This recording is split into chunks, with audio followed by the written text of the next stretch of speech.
Hello વિદ્યાર્થી મિત્રો, નમસ્કાર. મેં ત્રિકોણ ગણવાના રીત તમને શીખવાડી. એ વિડીયો ના જોયો હોય તો જોઈ કાઢો. અને હવે આ વિડીયોમાં તમારું બધાનું સ્વાગત છે. આવનારી પોલીસની પરીક્ષા માટે ખૂબ જ મહત્ત્વનું જે આ ગણિતના પ્રશ્નો આપણે જોયું છે કે પીએસઆઈની પરીક્ષામાં અને કોન્સ્ટેબલની પરીક્ષામાં ગણિત અને રિઝનિંગનું ભારણ ખૂબ જ વધારી દેવામાં આવ્યું છે, જેનાથી હું તમારા માટે આ 10 પ્રશ્નો લઈને આવ્યો છું. તમે પણ જાતે સોલ્વ કરો, કેટલા સાચા પડે છે એ જુઓ અને નક્કી કરો કે તમારે કઈ રીતની તૈયારી કરવી. તો પ્રશ્ન 1, સરવાળા અને બાદબાકી માટે તટસ્થ સંખ્યા જણાવો. સરવાળા અને બાદબાકી માટે તટસ્થ સંખ્યા જણાવો. વિકલ્પ A 1, વિકલ્પ B 0, વિકલ્પ C A અને B બંને, વિકલ્પ D 1 પણ નહીં. તો બાજુમાં અહીંયા હું ટાઈમર સેટ કરી દઉં છું. તો શરૂ કરીએ. જવાબ સાચો કમેન્ટ કરજો. ચાલો, સરવાળા અને બાદબાકી માટે તટસ્થ સંખ્યા કઈ કહેવાય? તો સરવાળો અને બાદબાકી માટે તટસ્થ સંખ્યા છે 0. શું આવે જવાબ મિત્રો? 0 આવે. કેમ 0 આવે? દેખો, તટસ્થ એટલે શું કે એને ઉમેરો તો બી કોઈ ફરક નહીં પડે, એને બાદ કરો તો બી ફરક ના પડે. 10માંથી તમે 0 બાદ કરો તો શું જવાબ આવે? 10. અને 10માં તમે 0 ઉમેરો તો પણ શું જવાબ આવે? 10. એટલે તટસ્થ સંખ્યા કઈ કહેવાય? 0. એવી જ રીતે ગુણાકાર માટે પૂછ્યું હોય તો, ગુણાકાર અને ભાગાકાર માટે પૂછ્યું હોય તો શું જવાબ આવે? 1 આવે. બીજો પ્રશ્ન મિત્રો કે આ શું છે? 10. તો 10ની 10 ઘાતમાં કેટલા શૂન્ય હોય? તો કેટલા શૂન્ય હોય? તો A 9, B 10, C 11, D 12. તો મિત્રો એક પહેલી વાત તો ઘાત સમજ લઈએ આપણે. તો 10ની 2 ઘાત આપેલી હોય તો કેટલા શૂન્ય હોય? આપણે 10નો વર્ગ તો તમને ખબર જ હશે. તો 10નો વર્ગ કેટલો થાય? 100. તો કેટલી ઘાત છે? કેટલા શૂન્ય છે? 1, 2. તો 2 ઘાત હતી તો 2 શૂન્ય છે. તો 10 ઘાત છે તો કેટલા શૂન્ય હશે? 10 શૂન્ય હશે. મિત્રો કમેન્ટમાં તમે તમારા જવાબ જણાવતા રહેજો અને છેલ્લે કમેન્ટમાં જણાવો કે તમારે કેટલા સાચા પડ્યા. નેક્સ્ટ ક્વેશ્ચન, બે સંખ્યાઓનો ગુસા અને લસા અનુક્રમે 5 અને 385 છે. જો એક સંખ્યા 55 હોય તો બીજી સંખ્યા કઈ હશે? મિત્રો આવા ગુસા અને લસા જો તમે ભણ્યા હોય તો તમને આવડશે કે જો બે સંખ્યાઓ ગુસા અને લસા અનુક્રમે 5 અને 385 છે, જો એક સંખ્યા 55 હોય તો બીજી સંખ્યા કઈ હશે? તો વિકલ્પ A 30, B 35, C 45, D 90. મિત્રો ફટાફટ તમે જવાબ તમારી રીતે ગણતરી કરો. ચાલો જોઈએ આપણે. તો ગુસા અને લસા જ્યારે આપેલો હોય, ગુસા અને લસા આપેલો હોય અને આપણને બીજી સંખ્યા શોધવા કીધી હોય તો શું થાય? તો ગુસા ગુણ્યા લસા બરાબર પહેલી સંખ્યા અને ગુણ્યા બીજી સંખ્યા. તો અહીંયા તમને પહેલી સંખ્યા તો આપેલી જ છે, એક સંખ્યા આપેલી છે અને બે લસા ગુસા આપેલો છે. તો ગુસા કેટલો છે? 5 અને લસા કેટલો છે? 385. તો હવે પહેલી સંખ્યા અહીંયા આપણે લખીશું તો એ અહીંયા છેદમાં આવી જશે. સીધા જ કરી દઉં હું તમને. છેદમાં 55 બરાબર બીજી સંખ્યા મળી જશે. તો જુઓ, આપણે ભાગ પાડી દઈએ તો કેટલા થશે? 11 પંચા 55 થશે. હવે 11નો 385 વડે ભાગ કરીશું આપણે તો આપણને જવાબ શું મળશે? તો 35 મળશે. 35 ગુણ્યા 11 કરશું. 11 પંચા 55, 55ના 5 વધી 3, 11 તરી 33 ને 5 38. તો મળી ગયા આપણને 385. તો જવાબ શું આવ્યો? 35. મિત્રો નેક્સ્ટ ક્વેશ્ચન સેટઅપ કરી લઉં હું થોડું.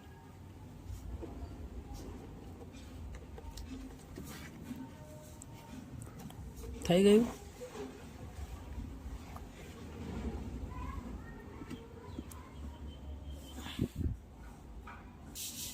ચાલો આ સમજીએ હવે.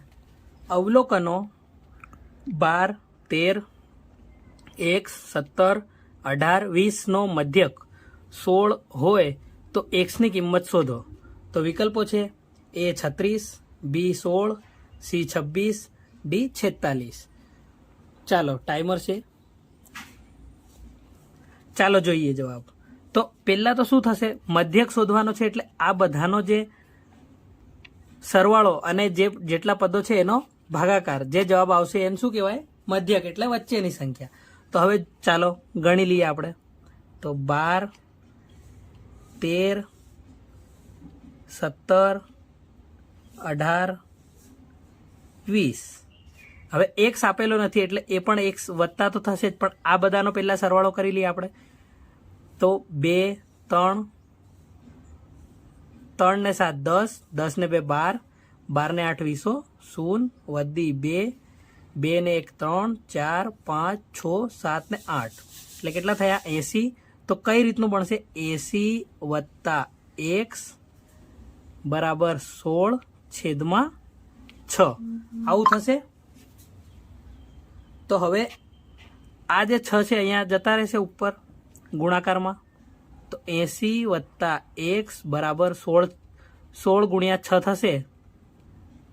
16 ગુણ્યા 6 એટલે કેટલા થશે, 16 × 96. તો હવે એક્સ બરાબર આપણે શોધવાના છે. તો આ અહીંયા 80 આ બાજુ જશે તો -80 બરાબર 16. તો એક્સ બરાબર કેટલા આવ્યા 16. તો આપણો જવાબ સાચો કયો છે 16. નેક્સ્ટ ક્વેશ્ચન મિત્રો,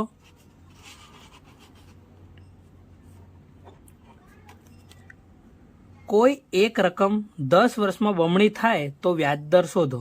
શું કીધું છે કે કોઈ રકમ છે એ 10 વર્ષમાં બમણી થાય તો એનો વ્યાજ દર શોધો. તો જવાબ A 25%, B 30%, C 10%, D 15%. તો એનો કેટલા વ્યાજ દર હશે, એનો કેટલા ટકામાં વ્યાજ દર હશે. તો કોઈ એક રકમ માની લઈએ કે આપણે આમાં કઈ રીતે કરીશું. તો શું કરવાનું કે 10 વર્ષે બમણી થાય છે. કેટલા વર્ષે બમણી થાય છે 10 વર્ષે.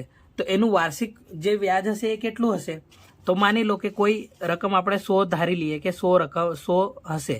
તો આ ક્યારે 200 થશે, 200 ક્યારે થશે. તો અને 200 ક્યારે થશે, 10 વર્ષના અંતે થાય છે. 10 વર્ષના અંતે 200 થાય છે. તો હવે એવા કેટલા ટકા આને આપણે કરીશું, આનું વ્યાજ દર રાખીશું કે 10 વર્ષે એ બમણી થાય. તો માન લો આપણે 10% રાખીએ, 10% રાખીએ તો પહેલા વર્ષે કેટલી થશે 110, બીજા વર્ષે કેટલી થશે 120, એમ 10 વર્ષ થશે ત્યારે કેટલી થશે 200. તો 10% વાર્ષિક વ્યાજ હોય તો કેટલું થયું ટોટલ 200 થઈ જાય. એટલે આ રીતનો પ્રશ્ન હોય તો થોડુંક આપણે દિમાગ વાપરીને ઓપ્શનોમાંથી જ એલિમિનેટ કરીને જોઈ લેવાનું. તો આપણો જવાબ શું આવશે 10% આવશે. હવે માની લો કે કદાચ આપણે એવું 25% લઈએ, 25% લઈને એકવાર જોઈ લઈએ. તો 100 રકમ છે આપણી, 100ના 25% થશે, 25% એટલે 25 થશે 100ના. તો 125 એક વર્ષમાં થશે. બીજા વર્ષે ફરીથી કરશે તો 125ના ફરીથી 125 25 એટલે કેટલા થશે 300. આ તો વધી જ જશે અને એ 10 વર્ષની ઓછા 10 વર્ષની પહેલાં જ થઈ જશે અહીંયા. એટલે જવાબ અહીંયા બીજા વર્ષે 150 થશે, ત્રીજા વર્ષે 175 થશે, પાછું ચોથા વર્ષે 200 થશે. એમ આવડામાં 10% કમ્પ્લીટ બેસે કે 10 વર્ષે 200 થઈ જશે એટલે બમણી થઈ જશે. નેક્સ્ટ ક્વેશ્ચન મિત્રો, નેક્સ્ટ ક્વેશ્ચન, હિના અને બીનાની માં ટીના છે. જો હિનાના પતિ મહેશ હોય તો ટીના મહેશની શું થઈ. તો હવે જુઓ, હિનાને હું અહીંયા લખી દઉં, H વડે દર્શાવું છું. આ હિના છે બરોબર. હિના અને ટીના, હિના અને બીનાની એટલે બીના પણ બીના જોડે જ હશે.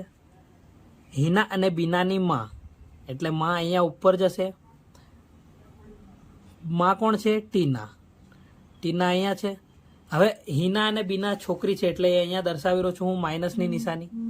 હવે ટીના એની માતા છે, આ હિના અને બીનાની માતા છે, બરાબર.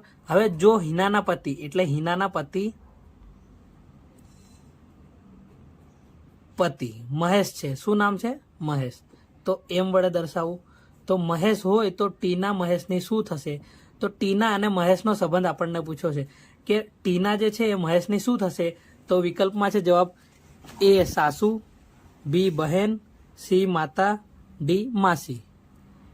તો શું થશે? મહેશની અહીંયા તો આ ટીનાની છોકરીનો પતિ એટલે શું થયો? મહેશની શું થશે? સાસુ થશે. Next question. અહીંયા નંબર શ્રેણી આપેલી છે, જો 64, 32, 16, 8 અને પછી શું આવશે? ક્વેશ્ચન માર્ક છે. તો વિકલ્પમાં જવાબ છે એ 2, બી 0, સી 4, ડી 6. તો આપણે જોઈએ આ શ્રેણીમાં શું થયું છે. મિત્રો શ્રેણીની અંદર બધી શ્રેણીમાં તફાવતથી તમને કશું ને કશું મળી જ જશે. તો 64માંથી 32 જાય છે તો કેટલા રહેશે? 32. પછી 32માંથી 16 જાય તો કેટલા રહેશે? અહીંયા 32માંથી 16 જાય તો 16 રહેશે. 16માંથી 8 જાય તો 8 રહેશે. હવે 8માંથી કેટલા? 16માંથી 8 બાદ કર્યા તો જેમ કે અહીંયા જુઓ 64માંથી 32 ગયા તો 32નો ગેપ હતો પહેલાં. પછી અહીંયા 16નો ગેપ થયો, અહીંયા 8નો ગેપ થયો. તો હવે કેટલાનો ગેપ થશે? બધામાં અડધા અડધા થાય છે. તો 8 છે તો 8ના અડધા કેટલા? 4. તો 8માંથી 4 જશે તો કેટલા રહેશે? અહીંયા 4. તો જવાબ શું આવશે આપણો સાચો? 4. મિત્રો વિડીયો પસંદ આવતો હોય તો વિડીયોને લાઈક કરજો. Next question. સેન્ટીમીટર તો મીટર, આ સમસંબંધનો પ્રશ્ન છે. આવો પ્રશ્ન પરીક્ષામાં એક પ્રશ્ન તો હોય જ છે. તો જાણીએ. સેન્ટીમીટર તો મીટર થાય. તો આપણે જાણીએ છીએ કે મીટરનું નાનું રૂપ સેન્ટીમીટર છે. તો હવે મિલીલીટરનું મોટું રૂપ શું થશે? તો મિલીલીટરનું શું થશે? લીટર. Next question. હાર્દિક 2 મિનિટમાં 90 મીટર ચાલે છે તો 225 મીટર ચાલવા માટે કેટલી મિનિટ થશે? તો વિકલ્પ એ 10 મિનિટ, બી 5 મિનિટ, સી 3.5 મિનિટ કે ડી 6 મિનિટ. તો હવે આમાં શું થશે? તો હાર્દિક 2 મિનિટમાં 90 મીટર ચાલે છે તો 225 મીટર ચાલવા માટે કેટલી મિનિટ થશે? તો આમાં મિત્રો ચોકડી ગુણાકાર કરીને તમે હે ને મોસ્ટ ઓફલી પ્રશ્નોના જવાબ લાવી શકો. તો કઈ રીતે થશે? તો 90 મીટર 2 મિનિટમાં, તો 225 મીટર કેટલી મિનિટમાં? ચોકડી ગુણાકાર કરીએ તો થઈ જાય જવાબ. તો 225 ગુણ્યા 2/90. હવે જોઈએ આપણે. તો અહીંયા ભાગ